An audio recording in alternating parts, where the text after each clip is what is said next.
Spaghetti in a Hot Dog Bun by Maria Dismondy.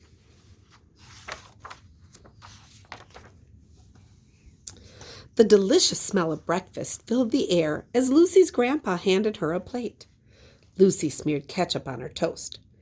She turned to her grandpa and said, "Papa Gino, Harriet said she's never heard of ketchup on toast.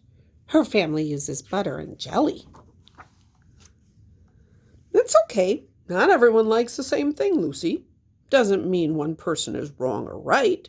We're all different. Oh, what a boring world it would be if we were all exactly alike." "Do you remember what's really important?" Papa Gino asked. "Yes, Papa. Even if we are different from others on the outside, we all have a heart with feelings on the inside." "That's my girl. And remember, when you treat others with love and kindness, you are doing the right thing," Papa Gino replied.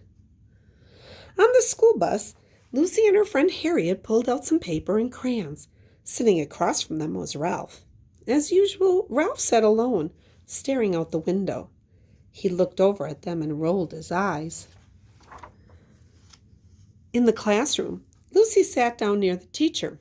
Miss Marcia waited to begin as the children settled into their seats. Ralph carelessly hurried over and tripped on Lucy's foot. Before long, he was glaring at her. Ralph whispered, "Woof! I can't see the book with this poodle in front of me." Lucy could hear him giggling behind her.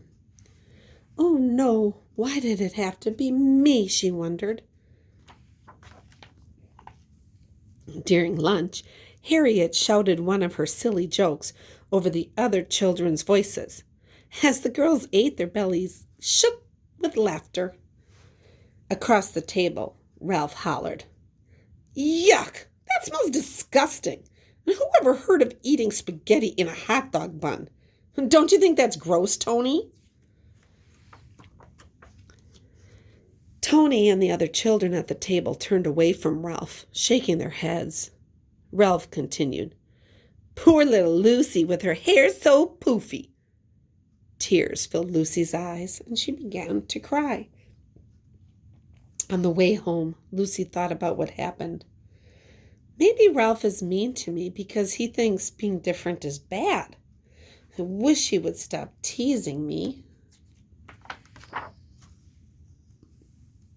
Slowly, Lucy stepped off the bus. "How was your day?" Papa Gino asked. "Fine," she mumbled. Papa reached over and pulled a crayon out of her hair. "How did this happen?" he asked. Lucy didn't say a word. That night, as Papa Gino tucked Lucy into bed, he asked, "Is everything all right at school?" Lucy rolled over. He leaned down, kissed her on the cheek, and whispered, "Always remember, Papa's here for you. If something's not right, we can work on fixing it together." It's not that easy, thought Lucy. How do I stop Ralph from teasing me? How can he have a heart and be so mean? Lucy had a hard time falling asleep, worrying about what would happen tomorrow. The following day, Lucy was surprised to find Ralph leaving her alone. Until... "Lucy, I'm sorry about yesterday," Ralph snickered. Lucy took the bag Ralph handed her. Inside were dog bones and a picture with a note that read, "Lucy, Lucy eats stinky food that puts us in a big bad mood. Lucy, Lucy, her hair shaped like a cone. Here's a treat for you, a yummy dog bone." The beating of Lucy's heart was so loud she knew everyone around her could hear it. Her body began to tremble as she tore the note into pieces. "Stop it! It hurts my feelings when you do this, Ralph," Lucy said. "Please stop." Ralph turned and walked away. At recess time, Lucy played alone. She didn't want to tell Miss Marcia about Ralph. She was afraid of being a tattletale. Lucy wished Papa Gino was here to help. What should I do? She asked herself over and over. The bell rang as recess ended. "Help!" cried a child off in the distance.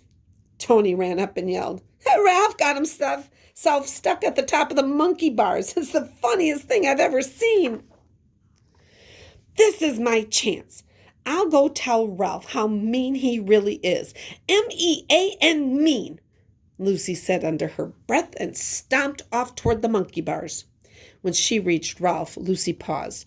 She looked him in the eye and said, "What you did was so mean." Standing before Ralph, Lucy could hear her papa's words. Ralph did have a heart with feelings. In that moment, she decided what she would do. Lucy started to climb the monkey bars. She saw tears in Ralph's eyes. He hesitated to move and whispered, "I'm scared."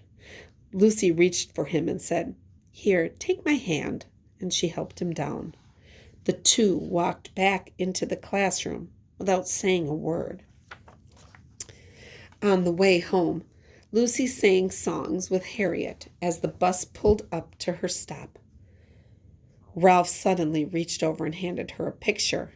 Lucy was amazed by what she saw. "Thanks," she muttered softly. As she got off the bus, Lucy reached for Papa's hand and said, "Papa, there's this boy, Ralph, who was really mean to me. Today he was in trouble, and I helped him." Papa Gino hugged Lucy and replied, "That took a lot of courage. It wasn't the easiest thing to do. You chose to be a good person and to treat others the way you want to be treated. I'm so proud of you, Lucy." As they walked home, she asked him what was for dinner. When Papa Gino said spaghetti, Lucy knew immediately what she would have for lunch the next day. Her favorite sandwich, spaghetti in a hot dog bun.